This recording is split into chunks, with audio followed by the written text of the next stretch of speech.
What's up all you Marvel Legend loving dudes and dudettes, Toyshiz here, and I'm back yet again for another 2019 wrap-up recap video, and today we're going to be checking out all 9 of the Marvel Legends Hasbro Build-A-Figures. 9 waves, 9 figures to put together. Some were great, some were, severely lacking, we'll just say. Great sculpts to all of them. Let's get that right out the door. A lot of them are fantastic. Some of the articulation is a little wanting on a few here and there, and then some of them you're kind of just like, well, that doesn't really work, or I was expecting more, and it's unfortunate, but hey, that's the way it goes sometimes, and those usually apply to the MCU movie type figures. You get early concept art, yada yada, doesn't really work out. So without further ado, sit back, relax, let's do this. This is the Marvel Legends Build-A-Figures for 2019 ranked. Now we're going to start off with number 9 being the Endgame / Smart Hulk. And he occupies spot number 9 because I'm just not excited about this figure at all.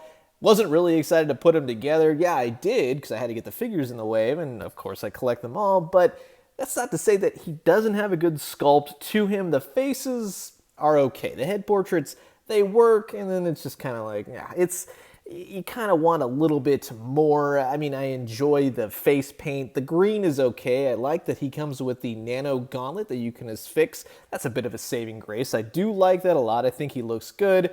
He's got some chest hair. He's got some ripped pants. He's just not very exciting to me. And it's unfortunate because I like a good Hulk. I needed a good MCU Hulk. But this one just really isn't it. If he had a little bit more to him, I would be inclined to put him a little bit higher, but hey, it is what it is. So let's move on to number 8, which of course is the Molten Man. Now this Molten Man does come from Spider-Man Far From Home, and while I didn't really care for that movie, I did actually like this figure. I think that it lends itself to quite a cool creature design. Well, whatever they're trying to achieve, of course it's all hocus pocus in the movie, but he does look cool. He's just not that great in the articulation. It's a big, chunky monster. He doesn't do much. He displays well. I'll definitely give him that. But there isn't that oomph to him. I would have liked to have seen more. And even the basic figure had some projectile launching elements to him. Maybe an extra head, some alternate handpiece changes, something like that, just to kind of elevate it. But I'll tell you what, I do like that you can put a light behind him and it shines through liquid molten metal. That is definitely cool. And at the number 7 spot, we have the Infinity War / Endgame Thanos. This particular Thanos is kind of a hybrid between his looks of the 2 different movies, and it's good. It's not a bad figure by any means, but again, limited articulation on him, and because it doesn't really fit exactly what was in the movie, if you could have kind of swap out the Infinity Gauntlet, maybe if his weapon had been a little bit bigger, something like that, but I still think that this figure in particular is too small. I think Thanos needed to be a lot bigger, a lot more menacing, and unfortunately this figure doesn't encapsulate him in that sense. So while it's not terrible, it's not great, he's a good looking Thanos to kind of sort of be there for your Black Order situation going on your shelf. But again, he's not my favorite. The purple face, it needed a little something to it just to make him that much more menacing. And with the number 6 spot, we're going with the Caliban figure. Again, a figure that kind of came out of nowhere. And I really liked when Marvel Legends do these comic book type figures that no one is really thinking about, but they're like, you know what, someone was a fan of this character and it shows. And it's cool, and he came out really well. I particularly like the sculpts on his hands, his heads. I just like his little forked toes, and it's a cool looking build. He's a little bit light, I will say. He's not this hefty, heavy figure that you're kind of expecting when you look at him. The paint is crisp. He looks nice. Again, he's not like, wow, oh my God, it's Caliban. It's just like, no, there's Caliban. I'm glad that they made him. He looks great. He's just not that oof of a figure. That's best I can describe it as. But I will tell you that number 5's the KREE SENTRY does give a little bit more to me in the sense of I'm a big fan of Jack Kirby, and this figure really does pay that really cool homage to him. I like the purple. I like the colors going on. It's very metallic. I like the eyes on him. The head sculpt, it's very, very old school, while being a little bit sculpted in that new art style, I would say. It's a kind of a mashup between the two, and he does look cool. He's big enough, he's menacing, he's heavy. limited articulation in certain elements. He does have double jointed knees, of course, but I just think that overall, aesthetically, he looks like the character. He breathes that type of energy that you expect this character to have. The paint looks good. Everything looks good. And for someone to put him on the shelf, I think you're going to be stoked. Now, with this figure, you're definitely hearing that Ibombe sort of chant that the Black Panther movies are known for.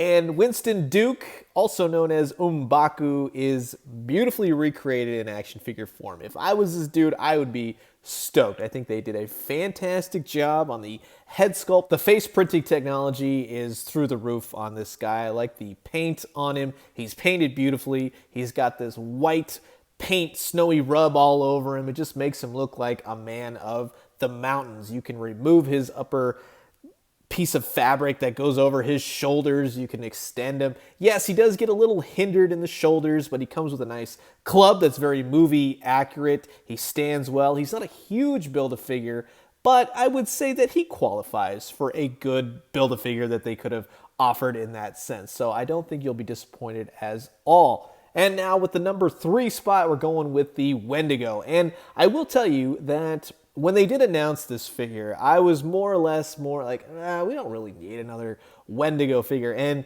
this one kind of shocked me a little bit, because as soon as I put them together, I was like, this figure is rad. There's blood in the teeth on this guy. That is cool. He's got a little bit of a Wampa action going on. Beautiful paint, the gradients that they have achieved, the blues to the darks to the lights, back to the white. It all works and it looks amazing. He's huge, he's massive. Yes, it reuses some parts from previous Build-A-Figures, but that head sculpt, man, this Wendigo is killer. And while he's not on the top spot, he's definitely in the top 3 because he's a gorgeous Build-A-Figure. I highly recommend him. It's that eyes, his expression, you can't go wrong. And number 2 spot, I had to put THOR-BOWSKI at there. This figure is a blast. This is so much fun. I can't believe, honestly, I can't believe that Marvel Legends made this character. It's so much fun that they did this. When I saw it at STCC at the reveal, I was stoked. I was like, everyone's like, oh man, can you believe you're getting the Vision? I'm like, no, we're getting THOR-BOWSKI. This is fantastic. You get his Stormbreaker, of course. You get an extra head portrait. It looks fantastic. He's got the beer gut. He's got everything going on that you expect. I mean, he's got sunglasses on one of the portraits. You can kind of lift him up, but it's this particular portrait right here that you can achieve. It just says everything about this particular sculpt, this figure. I can't say enough nice things. I absolutely love this figure. He will be on my desk for probably years to come. Oh, a lot of you are thinking, well, of course you're going to put Kingpin as the number 1, but here's why exactly. They have made previous Marvel Legends figures in the past. My favorite one still being the Build-A-Figure Sentinel. But this Kingpin figure, what they have done, and if you watch Tucker Art's videos, and he's really put me onto the fact that there's no pin holes on this guy. Everything is flush. It's fluid. It's a big fat guy in a white suit. The paint is perfect. You get extra heads. You get his cane.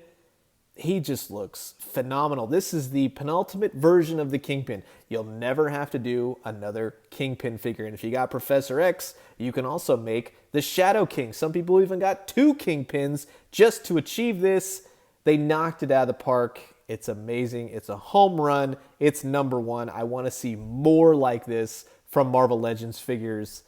They can't have done a better figure this year. So that is going to wrap it up for all 9 of the 2019 Marvel Legend Build-A-Figure figures. Let me know if you agree with my list or if you would have kind of changed it up. I'm sure some of you will disagree, but I'd like to know why, and we can talk about it in the comments below. What was your favorite Build-A-Figure of 2019?